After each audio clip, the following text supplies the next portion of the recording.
That's really interesting. I mean, I was going to ask you sort of about younger people and it being the youth choir.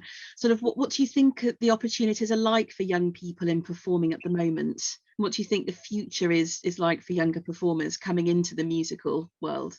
Well, Jess will have a lot to say. Well, Mm. about that because she teaches at the Royal Academy.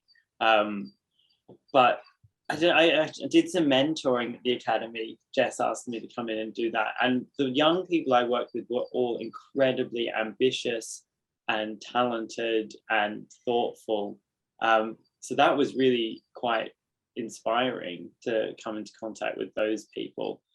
Um, I think the industry shifted or is shifting towards more entrepreneurial or um, musicians who can find work for themselves. I think a lot of the traditional pathways are narrowing, if not disappearing. Yeah, what would you say, Jess? Yeah, I mean, to be clear, I think it was an issue well before COVID. I'm I, I'm the lead in artist development at the Royal Academy. I've only been there 3 years, but when I went there, artist development was not even a thing. So I've sort of created it while I've been there, in recognition of the fact that these young artists need to be led into a way of thinking that gives them a chance to be musicians for life. You know, that they need to learn how to think in a way that's flexible and creative and makes them versatile artists, and that's been sadly lacking in the conservatoire system. They've been very slow to react to change that's been there really for years. I mean, it's not been great for freelance musicians for years, but I think that COVID highlighted how vulnerable everybody was. And certainly for the graduates in the last 2 years, I think that's very tough on them, because they're being viewed slightly as the lost years, because they didn't get the chance for any momentum when they left. There are now some schemes in place to make sure those people aren't completely lost, but I would be feeling a little bit bitter, I think, if I was one of them. Yeah.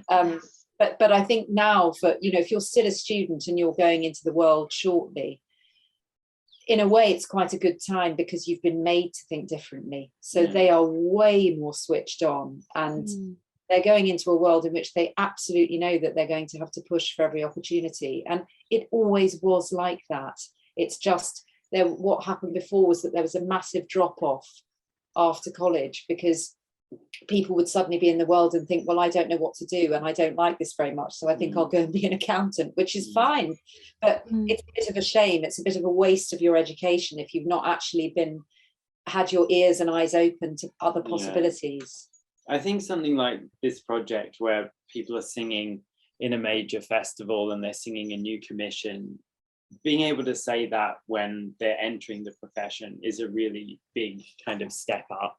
And I think all of that music making in this country is really good. You know, organizations like Aldborough and, well, there's many all over the country that give opportunities for young people to sing new pieces, just means that they're not encountering a composer for the first time when they're in their 20s, or playing a new piece for the first time when they graduate music college.